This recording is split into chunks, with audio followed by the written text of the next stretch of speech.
First of all, I don't think he's going to retire. I think that was all said in, a moment of anger, a moment of annoyance, a moment of frustration. You don't retire when you did what he did in that game 4, being able to eclipse 40 points in a game where he was the offense for the Lakers. So I think he still has stuff left in the tank. Now, he may not be able to go where he went years ago. He's going to be 39 years old. So I still think LeBron James is effective as a player. It was just hard for him to see himself lose at home in front of his hometown fans the way he did.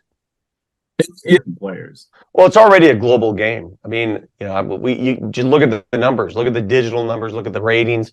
People are watching all over the globe. That's the one advantage I think the NBA has over the NFL. The NFL is a very successful league, but globally, look at the NBA's numbers. Everybody plays basketball or can play basketball, watches basketball, and it was only a matter of time. Yeah, I've got family in Italy, and I used to go back there as a kid, and basketball was not yet quite known as a popular sport. I go there now, and those same cities were like, there's basketball courts everywhere, and there are young kids playing. And that's part and parcel because the NBA is seen in those cities. Now, you got to watch in the middle of the morning, but you get your shot at the NBA. People know the NBA players. Yeah.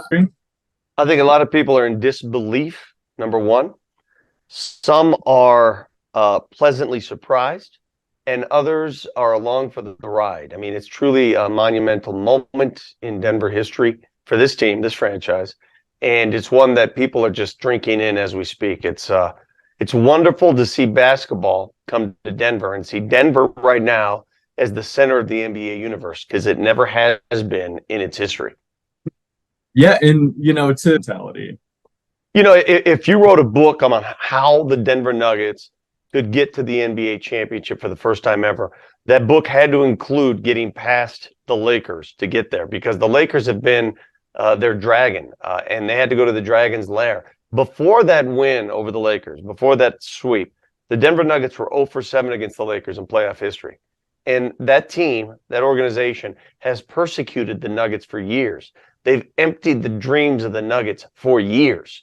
And to get past them the way they did, so convincingly, and to win the last game in their arena, that was awesome. Again, that's storybook. That's the kind of things that they'll do 30 for 30s on years from now. Team all year. I think every Nuggets fan would agree. You want home court advantage. You want whatever team coming to altitude. So, I mean, that makes the decision easy. You want to be playing Miami. And I know Miami's red hot. I get it. But you get 4 out of 7 at home. And that's a very valuable weapon. The Nuggets are unbeaten at home in this postseason run. And you make them come here, that changes everything. So, no doubt about it. They would rather see Miami. And kind of similar question, would it be a factor as well for them? Oh, I think they've already built in enough rest time in that series between the last game and the first of the finals. I think that stuff is overrated. They'll be fine. They'll be ready to go. At this point, it really doesn't matter. I don't care how many games it goes. You got to get ready for that next opponent. And deep inside, I think the Nuggets are pulling for the Heat because they want to play that first game in Denver. Yeah, and then